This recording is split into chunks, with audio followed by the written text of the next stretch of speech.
Hello, this is Tony Victor, and you're listening to a brief passage from my book. Well, a couple of pages, anyways, which ends up being usually a chapter in this particular book. The name of the book is called An Arc for a Perilous Time, and it contains a number of interesting charts, diagrams, and lots of good information if you're interested in spiritual development and learning about esoteric symbols and stuff in general. So this is just a brief video, but you can actually buy the book online at Amazon. It's in paperback, hardback, also audiobook too. So check it out if you're interested, if this strikes your curiosity.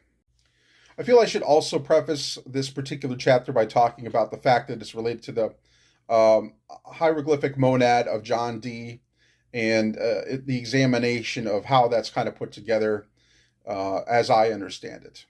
So it's developed through this narrative, and there's a subsequent diagram which I'll also include in this video. So please enjoy. Chapter 12 of Sphere and Scale. Following Emidoronke's departure, Dionysus and Ulysses examined the materials he left behind. Astrological symbols marked M's notes, and various diagrams displayed the Enneagram and what he perceived as musical notes encircling some of them. Ulysses moved to the other side of the table to examine the notes as well.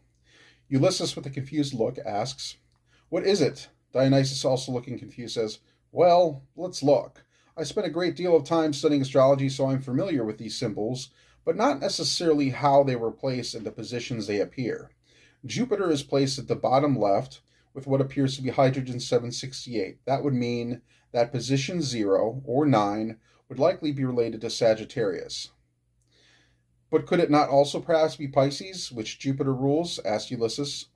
"In other instances, it may be," said Dionysus. "The vital thing to consider is function as they relate to centers.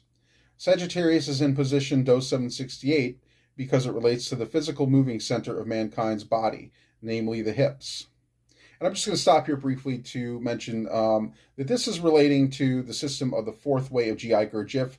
If you're not familiar with P.D.S. Spensky's diagrams about the Enneagram and how they relate to the physical body, I made some other videos in some of my other YouTube channels. There may be one on this one as well, depending on what channel you're watching this video on. GTR Slayer is my old account. And then there's this other one which I post mostly on these days, which is also Quicksilver Astrology. So check out both those sites, those YouTube channels. If you're not subscribed, try and subscribe to both of them if you can. There will be some older content on the GTR Slayer one that is not on this account. So you may want to check out that one if you're interested in some more practical developmental stuff from back in the day, about 10 years ago. It's still very good. I think you'll enjoy that as well. With that being said, let me continue reading on. Okay. But could it not also perhaps be Pisces, which Jupiter rules?" asked Ulysses. "In other instances it may be," said Dionysus. "The vital thing to consider is function as they relate to centers. Sagittarius is in position DO 768 because it relates to the physical moving center of mankind's body, namely the hips. But then following Sagittarius must be Capricorn," replies young Ulysses. "Yes and no," answers Dionysus. "It may be both, Capricorn and Aries. In Emidoronke's notes here, he shows hydrogen 384 in the position second from the bottom with the diagram of man number 2. This must imply some sort of restriction. We would suppose that our culture consists of at least men number 4, but he also places Saturn in a corresponding position. Though the position is better, it is still restricted. For a man number 2, he is under restriction because of negative emotion, usually centered around the expression of anger, irritation, or some other form of general negativity. Though Capricorn, depending upon circumstances, may be negative, it may also relate to crystallization. I must imagine they are likely to share the same placement. Position 1 becomes position 10 in the next octave. We may not even reach Sagittarius in the first octave, though it is essential to know that we begin with one body and move to another in the next octave. Capricorn in this case would crystallize something higher if enough substance is accumulated. Say, for example, if the physical body were to accumulate enough refined matter to produce an astral body. Once the matter becomes pure enough, it enters another octave and is crystallized. Capricorn represents something stable, as it is, of course, an earth sign. Really, though, hydrogen 384 is associated with Aries, in this case a fire sign ruled by Mars. which may be either a generative or destructive force. When it is with Scorpio, it would be considered generative if it is an ascending octave, relating to hydrogen 12 or C12 for an ordinary man in the outside world. After hydrogen 768 is brought into the body as physical food, it is broken down or heated and eventually becomes hydrogen 384. Though we assume Virgo may rule the bowels in this instance, it may be different, especially because in this diagram we are looking at 4 different types of beings: a 2, a 4, a 5, and a 6. Why is Mercury placed here? Ulysses points to hydrogen 192. So according to M's other charts, he places Taurus at Me 192, so naturally Venus is its ruler. However, Do 192 is ruled by Gemini, and its master is Mercury, replies Dionysus. Hydrogen 192 is the air we breathe, Gemini representing the twin organs of the lungs. Now notice both Gemini and Sagittarius are mutable astrological signs, and all the Do points are these mutable signs. Then where is Pisces? Asks Ulysses. Dionysus looks at the diagram, then points to Gemini. It must be here, he says. The enneagram is incomplete, but then so is an ordinary man. When we looked at the chart Emma Duranke had shown us, there was an enneagram with 12 points and 12 astrological signs, so that it no longer had 9 points, and instead of 3 intervals of Do, it would instead have 4. So we must use our imagination here to determine what it would look like. Okay, but what about the moon here at hydrogen 96? Dionysus looks at Ulysses and smiles. You know already. It is because most of the outside world is food for the moon. When we look at a 7-fold diagram and remove the intervals, the middle becomes a means to determine the level of being. The center of gravity for man number 2 here is Fa 96, corresponding to 96 laws under the moon. Because he has not crystallized anything permanent in him, this substance will feed other beings, namely planetary bodies or beings on the level of men number 5. If we look at the digestive function of a man number 5, it will break down hydrogen 96. So that must mean that our moon, Diagamo, is also under 24 laws because it feeds on hydrogen 96. Planetary bodies are under 24 laws, but the moon is under 96 compared to other more developed planets. I think I'm beginning to understand, but why is there an upside-down Saturn symbol there? Dionysus examines it and notices it is, indeed, as Ulysses says. Well, that is a symbol for Ceres, perhaps more commonly known to the Greeks as the goddess Demeter. I suppose this must mean that the restriction is removed, and one then becomes initiated.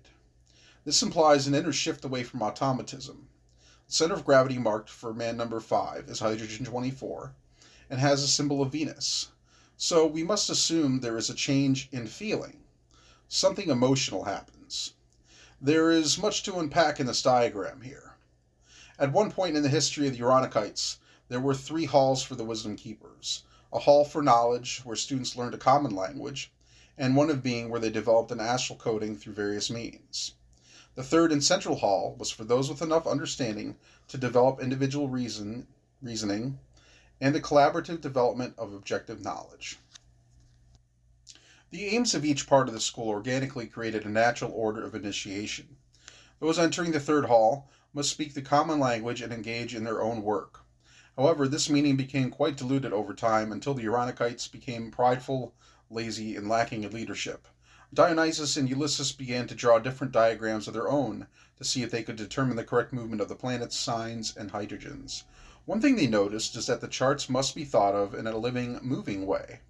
What is a symbol with a cross through it for man number 4, asked Ulysses.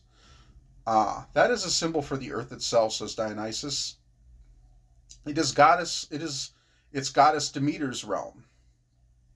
In the ancient mystery teachings, Persephone descends under the earth, kidnapped by the god of the underworld himself, Hades. She is in a manner of speaking initiated and subsequently transfigured. Hydrogen 48 in the Do position is associated with Virgo and mutable Mercury. Understanding the legomenisms of the Greeks here will help us better comprehend these diagrams. Virgo, of course, may refer to Persephone as a virgin before descending to meet with Hades.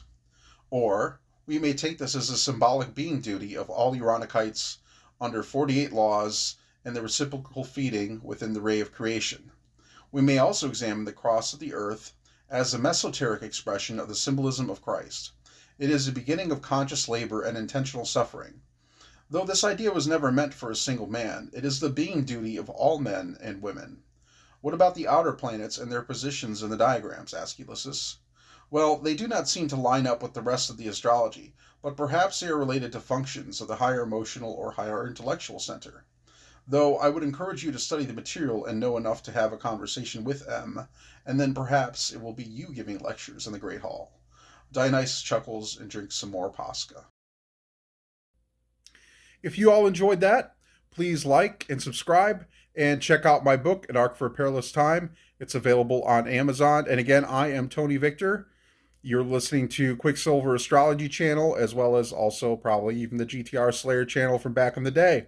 So please subscribe to the new recent channel, Quicksilver Astrology, and you can check out the website by the same name if you're interested in finding more of my material, or if you'd like to get a chart, or even just a tarot reading. QuicksilverAstrology.com.